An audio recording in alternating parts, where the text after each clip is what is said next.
Hey everyone, and welcome to The Explainer. Today we're diving into a word that gets everybody in the dog world fired up: dominance. You hear it all the time, right? But what does it actually mean according to science? Okay, let's get into it. So this is the big question, isn't it? Is my dog the alpha? We look at a group of dogs and we try to figure out who's the boss, who's the leader of the pack.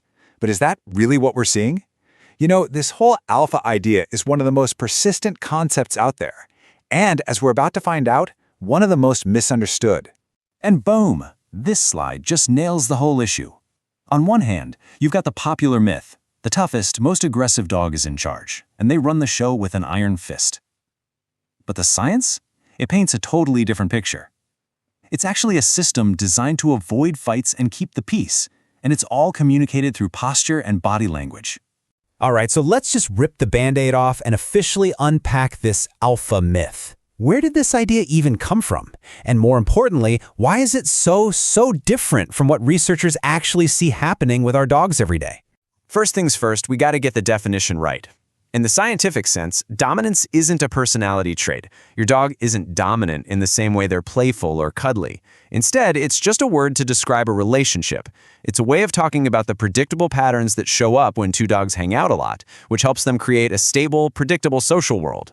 So here it is, the single most important point of this entire explainer: dominance does not equal aggression. In fact, it's the total opposite. A healthy, stable dominance relationship is there specifically to prevent constant fighting. It's about social order, not conflict. And this is a huge deal because it completely flips that old, aggressive idea on its head. When there's a clear social structure, dogs don't have to squabble over every toy or the best spot on the couch. They have a system of communication to figure things out. It creates a predictable world where everyone knows the rules. It's all about stability, not a constant power struggle. Okay, so if it's not about all-out brawls, then how do dogs actually set up these relationships? Well, it all comes down to how they talk to each other, and to understand that, we need to learn how to decode their body language. And this right here is the secret. The real conversation isn't happening with teeth and growls.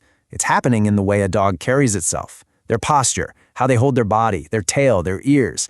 That's how they're sharing all this incredibly important social info without things ever getting ugly. Now, what's so fascinating here is how subtle these signals are. A dog might show its status just by standing a little taller, making itself look bigger, with its tail and ears up high. And look at that muzzle bite. This is not an attack. It's a super controlled, ritualized gesture.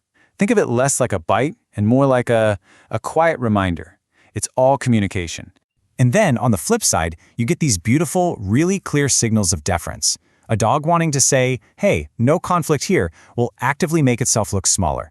They'll crouch down, maybe even roll over and show their belly. You might see them lick the other dog's mouth or do that classic full-body wag where their entire back half is wiggling. These aren't signs of fear. They're polite, active ways of saying, I get it, I respect you, we're cool. Okay, so we've got all these little individual signals, these back and forth gestures, but how do they all build up into a functioning social group? Well, this is where we get to what's really going on: the pecking order. So through all those little postural conversations we just talked about, a social ladder, a hierarchy begins to take shape. It's not something that's decided on day one. It's molded and formed through every single interaction they have. And that structure is what gives the whole group stability. And what's really cool is how logical these hierarchies often are. They're usually linear. What does that mean? It's actually pretty simple. If dog A knows to defer to dog B, and dog B knows to defer to dog C, well then dog A already understands that it also defers to dog C. It doesn't have to go pick a fight to find out. Everybody knows the deal, and that's what keeps the peace. But, and this is really interesting, not all dog groups look the same. Things like breed and personality play a huge part. Some groups might form what's called a more despotic style, where the hierarchy is super strict and the lines are really clear. Think of it like a military command structure. Others might have a more egalitarian style, which is much more gentle and fluid, almost like a relaxed group of friends. It's a whole spectrum. So, we've busted the myth, we've decoded the language, we've looked at the social structure. But what does any of this mean for you, living with your dog every day? Honestly, this understanding is a total game changer. It helps you see that a dog rolling over isn't always terrified. It might just be using good manners. It helps you realize that so much of what we label as dominant or aggressive behavior is actually coming from a place of fear or stress, not some desire to take over the world. And maybe most importantly, it stops us from using harsh, outdated training methods based on this totally flawed idea that we need to dominate our own dogs. So if there is just one thing you take away from all this, please let it be this quote. Real dominance in the world of dogs is a quiet conversation. It's a complex dance of posture and ritual, and it's all designed to keep things harmonious. So I want to leave you with this question. The next time you're at the park, or even just watching your dogs play on the floor at home, I want you to watch more closely. Look past the noise and the roughhousing. Watch for the subtle shift in posture, the lowered head, that full body wag. What's the real conversation they're having?